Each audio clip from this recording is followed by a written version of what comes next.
Hello student, how are you all? In previous lecture, we are studied about laboratory thermometer and transfer of heat. In transfer of heat, we are studied about conductor, insulator. And now our next topic is convection.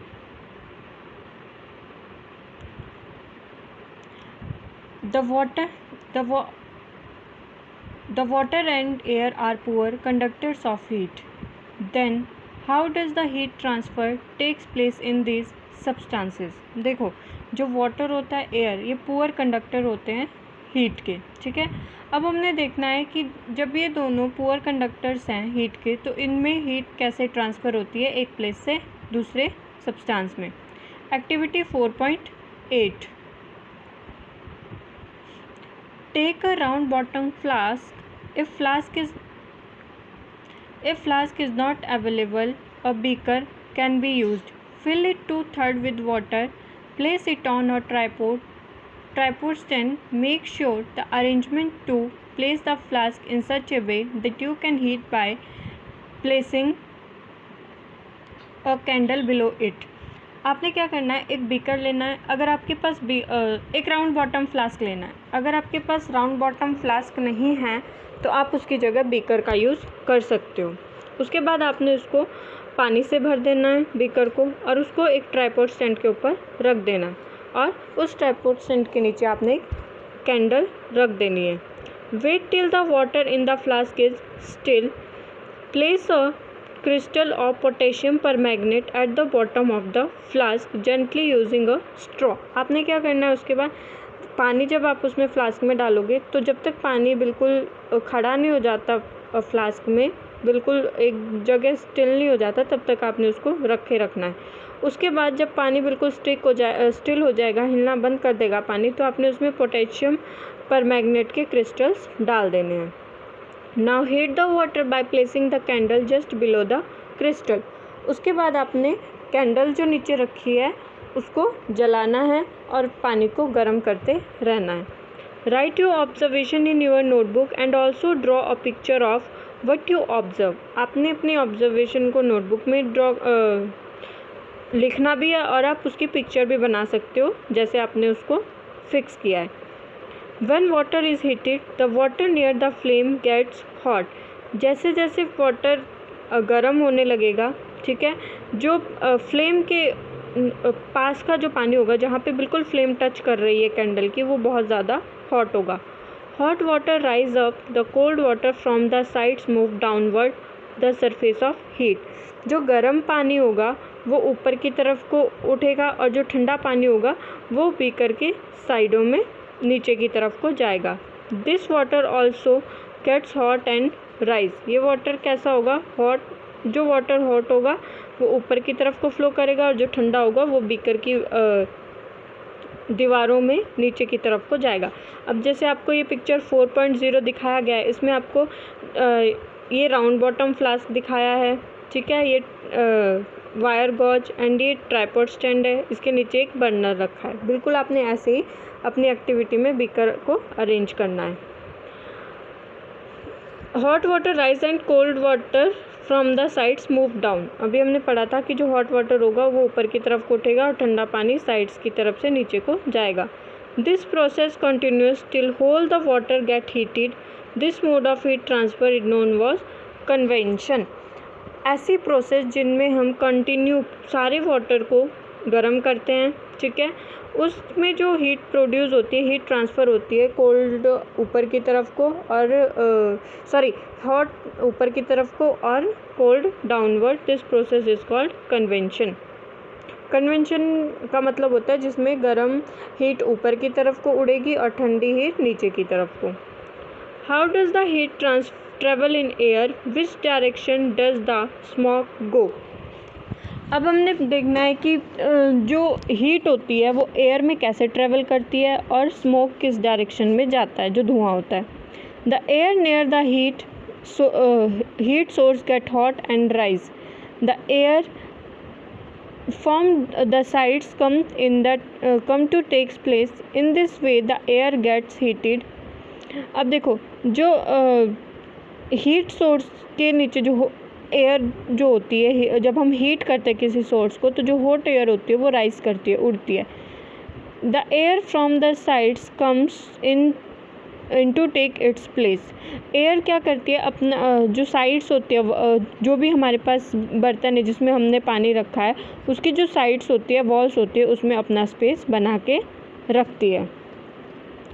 The people living in, जैसे आपके पास ये activity दे रखी है 4.9, light a candle, keep one hand above the flame and other hand on the side of the flame.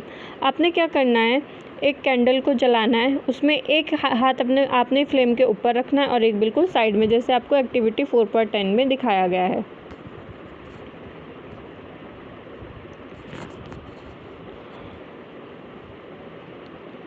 ठीक है, उसके बाद do your hands feel equally hot, if not which hand, do your hand feel equally hot, if not which hand feel hotter and why. अब आपने देखना है, एक हाथ जब आपने फ्लेम के ऊपर रखा है, एक हाथ आपने फ्लेम के नीचे रखना है, तो आपने देखना है कि कौन सा हाथ गर्म हुआ है और कौन सा थोड़ा ठंडा है। Notice that towards the top the air gate heated bye convention. अब देखो जो ऊपर की तरफ को हमारा हाथ है वो हमारा गर्म होगा, क्यों? क्योंकि हमने अभी पढ़ा है कि जो हॉट एयर होती है वो ऊपर की तरफ को ट्रैवल करती है, यानी कि कन्वेंशन प्रोसेस हो रही है, तो हमारा जो ऊपर वाला हाथ होगा वो ठंडा गर्म होगा और जो साइडों में होगा वो ठंडा होगा, क्योंकि कन्वेंशन में क्या होता है, गर्म हीट ऊपर को अराइज करती है और ठंडी साइडों में। Therefore the hand above the flame feel hot, इसलिए जो फ्लेम के ऊपर हाथ होता है वो हमें गर्म फील होता है। On the sides, however, there is not convention. The air does not feel hot as the top. Sides में क्या होता है, कन्वेंशन नहीं होता है वॉल्स में, इसलिए एयर हॉट नहीं होती है। The people living in the coastal area experience in interesting phenomena. During the day, the land get heated faster than the water. देखो जो पीपल कोस्टल एरियाज़ में रहते हैं, ठीक है, उसमें क्या होता है, दिन के टाइम पे क्या होता है, जो हमारी लैंड होती है वो बहुत ज़्यादा गर्म होती है। ठीक है, वाटर भी वहाँ पे जो मतलब समुंदर के आसपास का पानी होता है वो भी बहुत ज़्यादा गर्म होता है, समुंदर का पानी। The air cover the land become hotter and rise up. क्यों?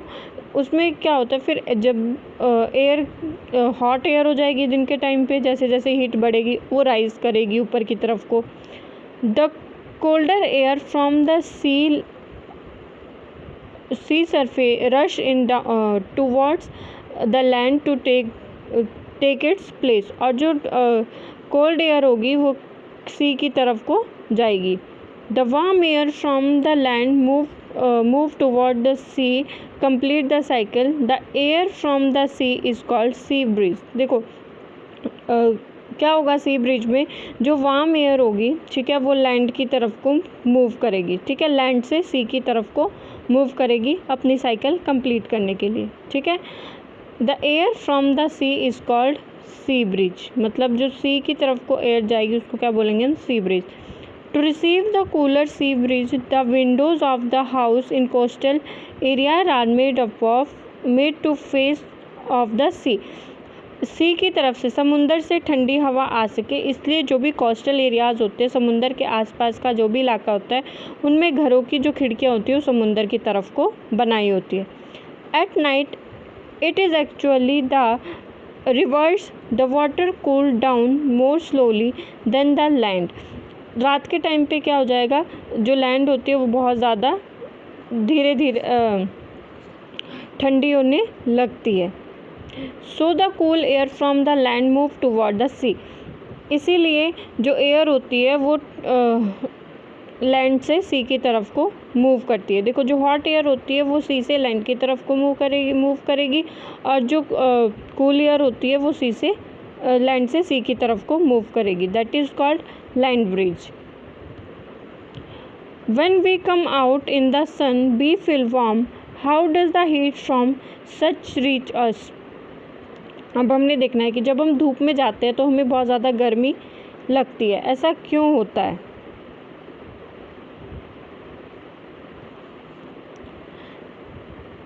the space between earth and the sun. From the sun the heat come to us by another process known as radiation.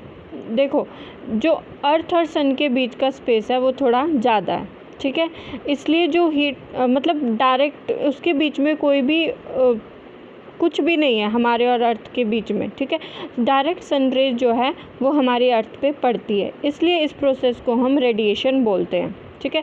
जैसे conduction होती है या convention होती है तो उसमें एक मीडियम है हीट को ट्रांसफ़र करने का, hotter end to colder end, but sun और अर्थ के बीच में कोई भी मीडियम नहीं है हीट ट्रांसफ़र के लिए।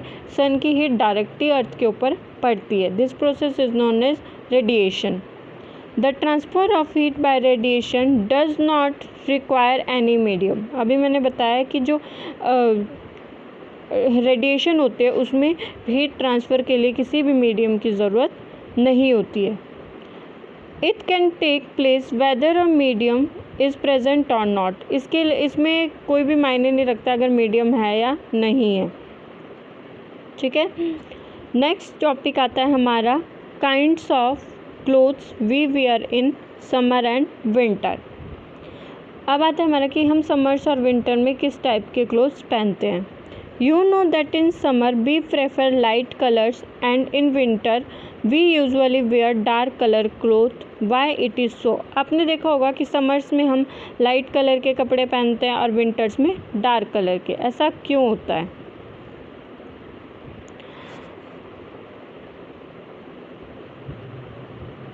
देखो,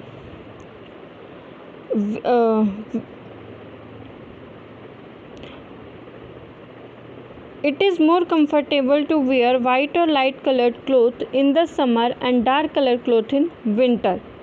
कंफर्टेबल होता है समर्स में लाइट कलर के क्लोथ पहनना और विंटर में dark, because dark surface absorb more heat, therefore we feel comfortable in dark colour cloth. जो डार्क सरफेस होता है वो बहुत ज़्यादा हीट अब्जॉर्ब करता है, इसलिए हम विंटर्स में अगर डार्क कलर के क्लोथ पहनते तो हमें कंफर्टेबल फील होता है।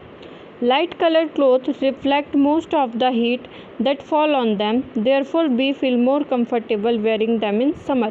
और जो लाइट कलर के क्लोथ होते हैं वो रिफ्लेक्ट करते हैं हीट को, ठीक है, हमारे ऊपर, मतलब जो भी हमारे ऊपर हीट पड़ेगी उसको वो रिफ्लेक्ट करेंगे, इसलिए हमें कंफर्टेबल फील होता है। तो हम लोग जो विंटर्स में डार्क कलर के क्लोथ पहनते हैं वो क्या करेंगे, हीट को एब्जॉर्ब करेंगे जिससे हमें गर्माहट मिलेगी। और समर्स में हम लोग लाइट कलर के क्लोथ पहनते हैं क्योंकि जो लाइट कलर के क्लोथ होते हैं वो हमारे ऊपर पड़ने वाली हीट को रिफ्लेक्ट कर देते हैं। Next, woollen cloth keep us warm in winter. जो वुलन के क्लोथ होते हैं वो हमें विंटर में गर्म रखते हैं। In the winter we use woollen cloth. Wool is a poor conductor of heat. Wool क्या है, हीट का पुअर कंडक्टर है। Moreover there is air trapped in between the wool fibre. जो वूल के फाइबर होते हैं उसके बीच में एयर होती है। This air prevent the flow of heat from our body to the cold surrounding, so we feel warm. ये क्या करते हैं, हम ये जो एयर होती है फ्लो करती है और हमारी बॉडी को बचा के रखती है बाहर की एयर से। इसको the air prevent the flow of heat from our body to the cold surrounding. ये क्या करेगी, एयर हमारी हमारी बॉडी को हीट प्रोवाइड कराएगी, ठीक है, बाहर की सराउंडिंग से। Suppose you are given in choice in winter to using either और थिक ब्लैंकेट और two thin blanket joint together, what would you choose and why? Remember that there would be layer of air between the blankets. अब आपको winters में दो blankets दे दिए जाए, एक थोड़ा पतला और एक मोटा, तो आप मोटे ब्लैंकेट को प्रेफर करोगे क्योंकि उसके अंदर जो है वो ज़्यादा हीट को ट्रैप करने में हेल्प करेगा। So our 4th chapter is complete. In this chapter we are studied our sense of touch is not always reliable guide to the degree of hotness and object. इसमें क्या बताया गया है कि जो हमारा सेंस, टच करने की जो हमारी सेंस होती है उससे हम प्रॉपरली पता नहीं कर पाते हैं किसी ऑब्जेक्ट की हॉटनेस का। Temperature is a measure of the degree of hotness of an object. Temperature क्या है? एक डिग्री है हॉटनेस, किसी ऑब्जेक्ट की हॉटनेस को मेज़र करने की। Thermometer is a device use to measure temperature. Temperature को मेज़र करने के लिए एक डिवाइस यूज़ किया जाता है, थर्मामीटर। दो टाइप के होते हैं, clinical and laboratory. Clinical thermometer is use to measure our body temperature. Clinical thermometer का यूज़ हमारी बॉडी टेम्परेचर को मेज़र करने के लिए किया जाता है। The range of its thermometer is from 35 degree Celsius to 45 degree Celsius. Clinical thermometer की range 35 degree Celsius to 42 degree Celsius होती है। For other purpose we use the laboratory thermometer. The range of this thermometer is usually 10 degree Celsius to 110 degree Celsius. Other objects का temperature लेने के लिए laboratory thermometer का use किया जाता है और इसकी range -10 degree Celsius to 110 degree Celsius होती है। The normal temperature of human body is 37 degree Celsius. Human body का नॉर्मल टेम्परेचर 37 डिग्री सेल्सियस होता है। The heat flow from the body at higher temperature to the body at lower temperature. जो heat होती है वो flow करती है higher temperature to lower temperature, high से लो की तरफ को। There are 3 way in which heat can flow from the one object to another. 3 ways होते हैं हीट को ट्रेवल करने के one object to other. These are conduction, convention and radiation. कौन कौन से होते हैं? Conduction, convention and radiation. 3 तरह से हीट फ्लो करती है। In solid generally the heat is transferred by conduction. जो सॉलिड्स होते हैं उसमें कंडक्शन के थ्रू हीट ट्रांसफ़र होती है। Liquid and gases heat transfer by convention. Liquid और गैसेस में कन्वेंशन के थ्रू। No medium is required for transfer of heat by radiation. और रेडिएशन में कोई भी मीडियम की ज़रूरत नहीं होती है। The material which allow heat to pass through them easily are called conductors of heat. ऐसे मटेरियल जो अपने आप में हीट को पास होने देते हैं, that is called conductors. Material which do not allow heat pass through them easily are called insulators. और जो हीट को ट्रेवल नहीं करने देते हैं उन्हें बोलते हैं हम insulator. Dark colour object absorb radiation better than light colour object. That is the reason we feel comfortable in light colour cloth in summer. देखो जो लाइट कलर के क्लॉथ्स होते हैं वो क्या करते हैं? हीट को रिफ्लेक्ट करते हैं और डार्क कलर हीट को एब्जॉर्ब करते हैं। इसलिए हमें सर्दियों में डार्क कलर के कपड़े पहनने चाहिए ताकि हमें गर्माहट मिल सके। और गर्मियों में हमें सर्दियों में हमें डार्क कलर के कपड़े पहनने चाहिए ताकि हमें गर्माहट मिल सके, और गर्मियों में लाइट कलर के ताकि हमें कंफर्ट मिल सके गर्मी से। Woollen cloth keep us warm during winter. और जो वुलन के क्लोथ्स होते हैं वो हमें विंटर्स में गर्म करके रखते हैं। अरे यार